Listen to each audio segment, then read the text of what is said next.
Welcome to the MotherHeard Podcast with Denise Waters. Hi, it's Denise. Welcome to the MotherHeard Podcast. This week, you get to hear from Jenni Espinosa. I'm holding my favorite book, Untamed by Glennon Doyle. Jenni and I met because of this book. So we are both moms who follow Glennon and have for a long time. We are members of a Facebook group where we talk about Untamed, how you can do hard things. And so Jenni is incredible, and she will share with you about her journey and the support she provides in the world. Her and her partner do coaching and consulting for abuse recovery and prevention, a very important topic in our world, and her caring heart and her approach to motherhood, as well as her personal journey, is pretty remarkable. And I can't wait for you to hear from her. Hi, Jenni. I'm so excited that you are here with us today. Hi, I'm so glad to meet you, Denise. Thank you for having me. Yeah, absolutely. Will you just tell us a little bit about yourself? I know we'll get into some details about storytelling in your story, but just who are you? Where are you in the world? Okay, so I live in Northern Indiana. I'm a mom to a 12-year-old and a 14-year-old. So we're in that preteen, teen stage. I'm a solo mom due to certain circumstances that we'll get into. My kids only see their dad for an hour of supervised visitation a week. So doing it on my own. And I'm a teacher. I've been a teacher, public school teacher for a couple of decades. So that is a big part of my life as well. Yeah. Tell me, what do you teach? We haven't talked about that part. Yeah, I teach French. So, which is unusual in Northern Indiana. It's just a language that I fell in love with. I always knew I wanted to be a teacher. And so I love teaching kids like to see the world as a bigger place than just, absolutely. Where we're at. So. Yeah, one of my son's friends is a French linguist, and it's interesting to me how many places in the world French is the main language. It is. It's a great second language to have, and a lot of my students already speak Spanish, so it's a great third language to have for them. It just opens a lot of doors. Yeah, absolutely. And how long have you been solo parenting? 2.5 years. Okay, awesome. Yeah. Well, let's talk about storytelling a little bit. Okay. Right here at the MotherHeard, we really like to have moms put in the spotlight and to share their stories. So do you consider yourself a storyteller, and why or why not? I really don't. I am a Baptist preacher's daughter. So growing up, I heard my stories told from the pulpit over and over by a dad who's really good at telling stories. But I've always contrasted myself in that way that I don't remember the details and things after a long amount of time. And so I just have never. I remember when I was little too, my dad could we would say, "Dad, tell us a story about when you were 5," and he could pull something up. And I've never been able to do that with my kids. So yeah, that's why I would say no. Yeah. Well, and then you took the storyteller quiz, and you are a reporter. A reporter, which totally makes sense, because the reporter is that storyteller that shares the facts, shares the information that's going on. And if you were wanting to be more in depth with your storytelling, you would push into the emotions and drawing the pictures. And I think oftentimes with storytelling, it is about the preparation. And so totally makes sense when you saw your dad doing it so easily, that you would think that it would come that easily. Yeah. That's, I can see that for sure, that it's now as an adult and as a teacher, of course, I know any skill can be developed. Right. And I could actually see how becoming a better storyteller would help me in my side gig, which is supporting women coming out of domestic violence and abuse situations. So, yeah. Yeah. So let's talk about who you were before you were a mom. What was the Jenni before?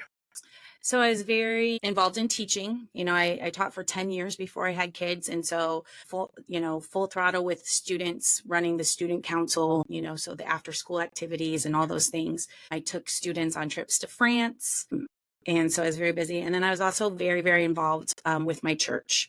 And so those were my two areas of leadership and where I found my social support and community. We had a very large singles group that I was a part of in my 20s at my church. And so that's what kept me busy. Yeah, absolutely.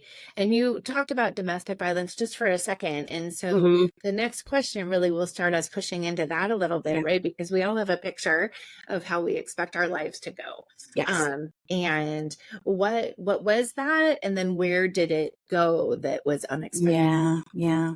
So my mom was a stay-at-home mom.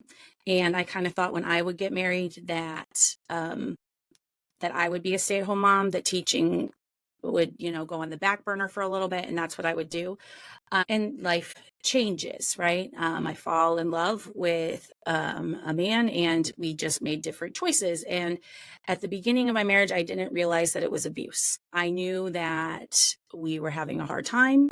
I knew that I felt very off balance all the time, but I just followed the script of you get married, you have kids. And so I kept being a teacher and, with 6-8 weeks off, and took my kids to daycare, and that actually fit me better, my personality, because I think women should be able to choose whatever is best for them and their family, but being able to work actually was good for me. But what I didn't expect is that I was basically going to be raising my kids by myself, even with another person in the home with me. And that person actually made life harder. And it took a lot of years. It takes a woman an average of 7 times to leave an abusive partner. Only took me twice, so I'm on the low end of the average. But the second time, when it was permanent, my kids were 7 and 9.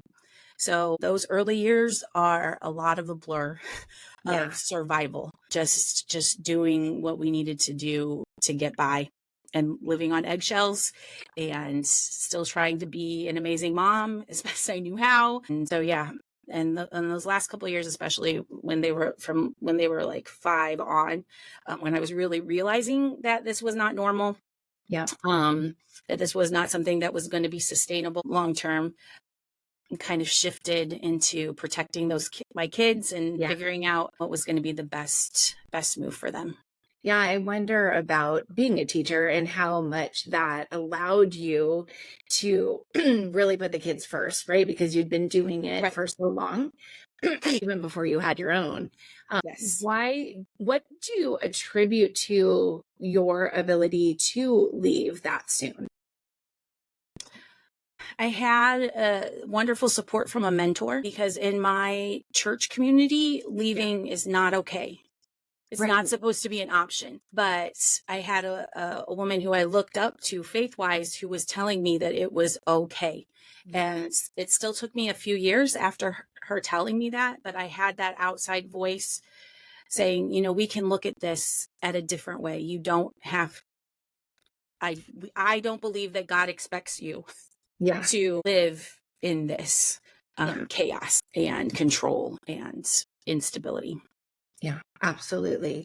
So then how are you a mom different than you thought you were going to be, but then also how you were when you were in this relationship? So, I think the biggest difference of what, I don't know, I remember thinking in the beginning of when my kids were babies, I was like, this was the only thing that I ever wanted, was to be a wife and a mom. I love being a teacher, but this is what I wanted to be. How come this is the only thing that I can't do right? And it was really, really hard. And then to balance, like, understanding then later that so much was stacked against me, that because I didn't have the partner that I thought I would have, or I expected to have, or what he presented he was going to be to me, what a big difference that made. And then realizing, how much of this is my fault, so to speak, of and then really, really through some good therapy, coming to the place of realizing that I did the best that I could with what I had. And I actually had a lot of great, my body had a lot of great coping skills to get us through what we needed to get through. And that I was able to leave as, a lot earlier than some of the women that I help now. Yeah, absolutely. And I think the piece too that comes to mind for me is around community and having people around you Yes. that you can lean on. That it's so isolating Yes. when we become moms now. And we say it takes a village to raise a kid, but we don't nurture those villages normally. And so, what are you doing now to help nurture those villages? So I actually, in my church, I felt like I had a great village when my kids were little, especially being a teacher and having the summers off. Like we did play dates and the moms helped each other. When we had babies, we were always, coming over to clean and bringing food. And then when I went the path of divorce, I lost all that. And that was almost as difficult as coming to grips with the abuse and leaving my marriage, because I had higher expectations of what this community meant to me and what I meant to them. And when that fell apart, it was extremely, extremely difficult. And so, it took a couple of years, and I really focused on healing for myself, and it was very isolating. And I looked for help in many different ways, like through therapy, through coaching, through there's online groups, and I tried all sorts of ones. I spent all kinds of money, and it was very, very difficult to find what worked for me. And so I ended up taking a course on domestic violence advocacy. And I was on a summer vacation with my very good friend from college, and she had been coaching for about a year by herself and was like trying to figure out what direction she wanted to go with that. And she was like, Jenni, I think we maybe could figure something out here. And so out of that, we started a group called SAFER. SAFER is an acronym for helping women to find their strength, affirmation, freedom, equality, and resiliency, and to make relationships safer. And so with her coaching background and my domestic violence advocacy background, we started to create what we needed and couldn't find, which is a safe, supportive, low-cost community. And we have a free community online that's beautiful of about 250 women who just support each other and love each other. That has been a huge blessing. And then when people need more specific support and help, and then we're there for them for those sorts of things as well. Yeah, it's so amazing. So amazing that you found a real good purpose out of that. And it's sad for me to think about losing that friend community as well. And I have some theories around that, right? Fear that people have, and Yes, their own insecurities about that. And so creating something where that is addressed is so beautiful. So I love that you're doing that. Yeah, it's been really healing too. Even as life as a solo mom gets pretty stressful at times. And I actually became a solo mom because of starting SAFER. Because when I started it, some people from my ex's family reached out and said, "Are you okay?" Like because I didn't complain about him. Like I just divorced and moved on. And then they're like, you need to look into this. And then I found out some stuff about his past that should have been criminal and wasn't, but I had to go into protective mode for my kids. Yeah. And thankfully I was able to do that fairly easily, because the court system can sometimes be very, very challenging. But it worked out pretty well for me, and to get them safe and not have to have unsupervised visitation with him anymore. But so I started SAFER, and then my world fell apart even more. I thought I was on the upside of the divorce. And so having those two things connected is hard, but it's also good. And people will be like, should you step back? Is this too much? And I'm like, no, this is what gives me life. Laura is my co-founder. She and we rely on each other all the time. Like if she needs to step back for a while, and I can step up, and vice versa. So I'm so grateful that I don't have to do it by myself, but to give up that life-giving community and what we started there is just not even an option for me. Right. Yeah, I think about my parents' divorced when I was 6 months old, and there was domestic violence, and my mom needed that financial support. So I had to keep seeing him. Not just like, it's such a weird situation that the court systems put us in. Yes. Yeah. So, well, and like the situation that they're seeing him right now, the court now is telling us that it can't be long term. And I'm like, what do you mean? What do you mean it can't be long term?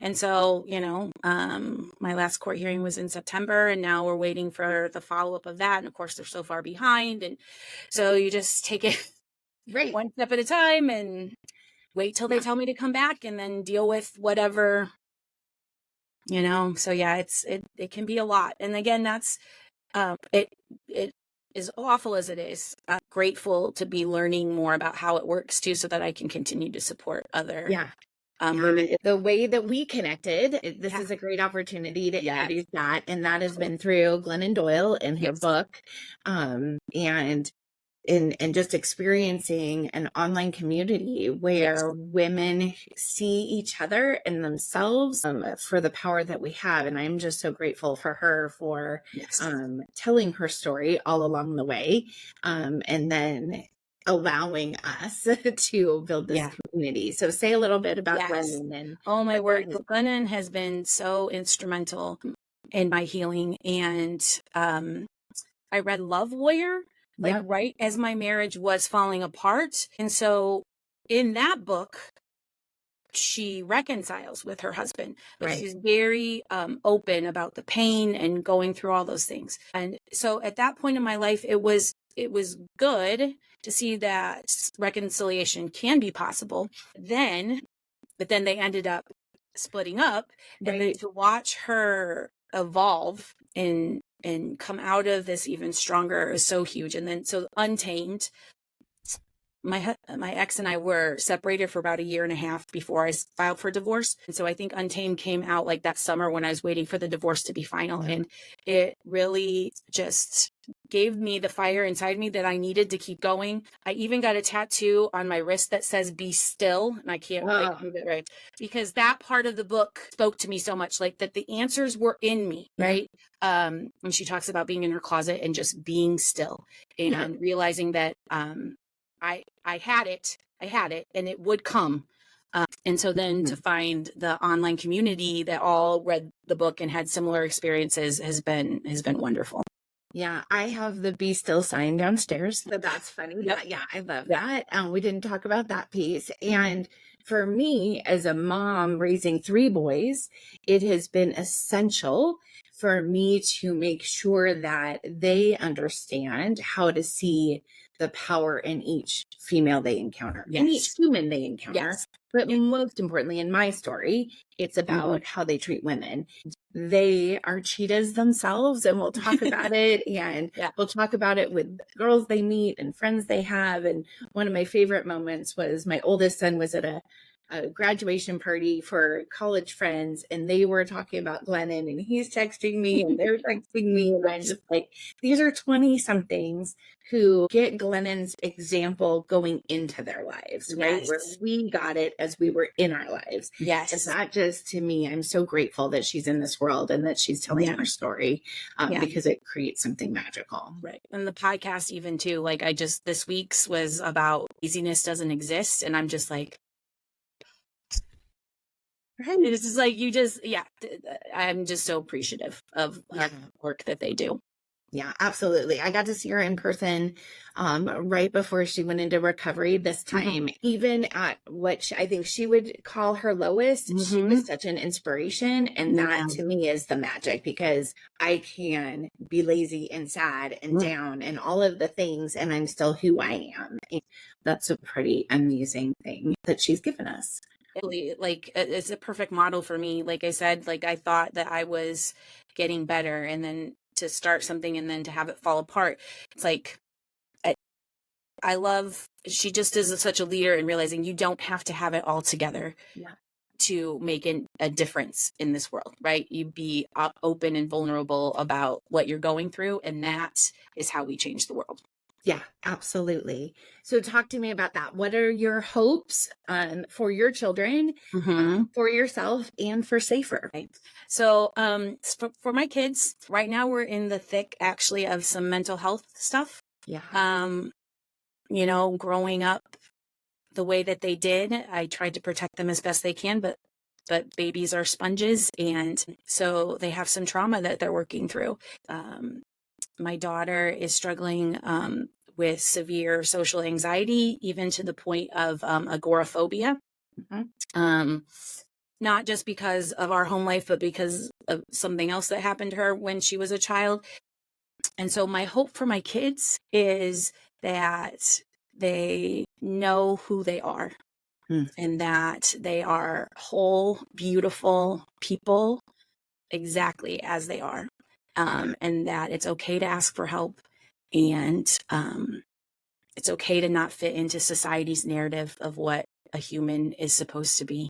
And so, yeah, I talk to my therapist a lot as life is hard about my three main things. Like, I need to keep my job right now to support my kids. I want my daughter's mental health to be stable, and we've avoided hospitalization so far, and that is a huge win for me. And I want my son to learn how to treat people. Like you were saying, to be a good male in this society and to understand that. So those are my three grounding principles. Yeah. And for me is that's a lot to balance, even those three basic things. And so to just continue to listen to my body, and because that was something that I was taught to ignore. And I think that kind of ties into to being a reporter. Like, in my religious community, like, feelings were not to be trusted.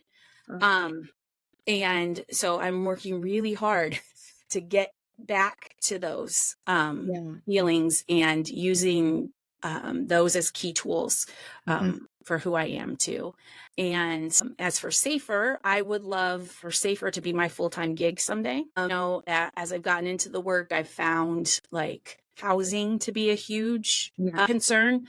And so, like, my dream is to have a row of townhouses someplace that nobody knows about, that the women who just need someplace safe to land for a few months or whatever it is that they need, that there is that place. Domestic violence shelters are important and needed, but they're not long-term solutions. A lot of times they don't take pets. And I know for some of the women that I work with, like, the idea of leaving the pet with the abuser is not an option. Right. And so that's my big dream. That's my big dream, the row of townhouses. But sounds amazing. I can picture them now. Yeah. Decorated, and books and resources and everything. Yep. It's right there. And so someday. I love that. That's really powerful. I have a friend who's coming out with a new book, and she talks about the three pieces of physical health, mental health, and social health. And I think you just tapped on it, right? Like, those pieces of listening to your body, getting mentally well, and then putting a community around you. Absolutely. Yeah, for sure. It's really such a good vision. Let's make it happen. Like, however I can support, I'm happy to do it. Appreciate that. Absolutely. So what does the day in and day out look like? Where are you right now? How is that emotional roller coaster? So for the second time, my daughter had her social anxiety is stopping her from attending school, which is tricky as a public school teacher. And I'm grateful for the lengths that school systems have come in trauma-informed care and understanding that. But right now, that it's a lot, day in and day out, to get my son to go to school, even though his sister is not, and trying to help him understand, like, if she had cancer and she was sick and she could not go to school, this is what the school would do. And just because we can't see it, right, doesn't mean it's different. And so every morning is a bit of a battle. And then I go and teach 8th graders, and they are beautiful handful, and it's run all day long. then right now, after school, it's either appointments for my daughter or taking her to her tutors who are getting her education right now, and getting her to appointments, and then trying to spend the time with my son that he needs. His favorite thing for me to do is to watch him play video games. I don't understand this, but I'm trying to be what he needs. And making dinner and trying to keep the house somewhat livable, but realizing that aspect has had to fall the most, because it cannot all be done at the same time. There are other things that are more important. And then falling into bed each night, grateful that we made it through another day. Yeah. And do you have the community around you that you need right now? So online, most definitely. My family is super supportive, but nobody lives super close. Yeah. And so I do miss that what I had from the church was a more immediate, I can't pick up my son and get my daughter to this appointment, who can help. And so that continues to be a struggle. And I hope as I make it through, and then I have more time and more resources, that I will be able to start developing that again. When I can't find what I need, then as soon as I'm back on my feet, then I'm going to figure out how to help the women coming behind me with those more practical things. Yeah, absolutely. I do think in that community building space too, we need so little sometimes, but it feels like such a big ask. And so I love that you said that, because I even heard you earlier say, like, for your kids to be able to ask for the help that they need, for you to be able to model that is so powerful too. Kind of comes all full circle. Yeah, it does. It really does. Jenni, was there anything I didn't ask you about today that you wanted to make sure that you shared? No, I'm just really grateful to come and give some of the highlights. It's not been easy. It continues to be hard. Sometimes people ask me, is it worth leaving? Because I think sometimes, because when they still see me struggling 5 years later, but I want to tell people that it is, like, as hard as it is, it's better than living in a controlling environment where I wasn't free to be who I was. It was killing my soul. And any bit of freedom, so that my soul can be who I truly am. Also, I say domestic violence, and then it puts a specific picture in people's brains. And I always want to make sure to tell people, he only hit me like 3 or 4 times in 10 years. So physical violence was not the main thing. That domestic violence encompasses so much more than that. It's the verbal and the emotional abuse and the psychological abuse all count as domestic violence. And so if someone is struggling with that, those domestic violence resources are there for you too, even if physical isn't a big part. And so reach out and find somebody, even if you think it's not as bad, like, I'm not in the hospital. It's almost worse. Well, and I would add financial to that too, right? Yes, absolutely. If you're feeling like you can't in any of those areas, and you're walking on eggshells, right? You said that earlier, and that is such an important like gut feeling, that you're listening to it and that you're seeking help. Yeah, absolutely. Thank you so much. I think this is such an important topic. I'm so excited for you. I hope that as we put this out into the world, pick that up and says, yes, let's build some townhouses. That is my wish for the world. I would love that. We are mainly on Facebook, but we try Instagram and X every once in a while. X gets a little cray. But so it's Safer Coaching and Consulting Services. And we also have a website, www.saferccs.com. And if you go to the website, then it's localized all the different ways to support us or to reach out for help and to learn more about what we do. So I will definitely post those links and connect you with people who are interested as well. Great. So thank you for making the time. I really appreciate your perspective and your care for the people in the world. Thank you. Yeah. Thank you for joining us for the MotherHeard Podcast. Please subscribe and like so that we can keep bringing you more episodes.